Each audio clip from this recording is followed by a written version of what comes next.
social media hadaba intayna u gudagelin halkani waa xaqiijinta wararka fadlan hadii aad nagu cusub tahay taaba calaamada subscribe isla markaana gambalka furso ay ku soo gaaraan muuqaalada xiisaha badan ee halkan soo gelin sidoo kale waxaan naga xasuusinaad muuqaalka la gareeso like tadiga dabcan wax dhibaato kuma lahayd muuqaalka la gareeso laakiin anaga xageeda inaan barnaamijka dirdir gelino iyo waliba inaan hore ka sii galno inta marka muuqaalka la garee ayuun qurux oo kamid ah xidigaha TikTok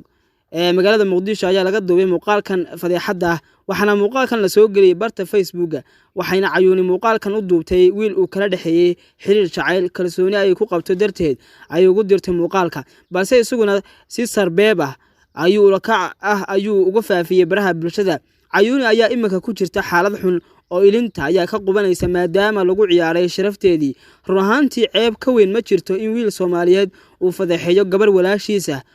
bal ka waran wiilka maanta muuqaalkan faafiyay hadii walaashiis amba hooyadiis ay ahaan lahayd bal muxuu dareemi lahaa ka xaqiijinta wararka ahaan waxaan aad ugu xunnahay muuqaalkan fadeexada ee laga duubay waxaana ku baraarujinaa gabdhaha Soomaaliyeed inaysan qofna aaminin waayo hadii aad maanta aaminto wiil aadan aqoon bari ka maalin sidan oo kale ayuu kugu dhacay waxaana wada ogsiintiina halkan tahay social media haduu maanta qof kugu soo waco video call dabcan ay fududahay inuu ka record gareeyo amba uu ka duubo marka waxaan rajeynayaa inay tani tusaale cad u noqon doonto waxaana jira dad badan oo waliba muuqaal noocan oo kale laga duubay qofka haduu caan yahayna aad baa loo beegsadaa oo waxa lagu wacaa video call dabcan markaas recording si sahlan ayaa laga duubi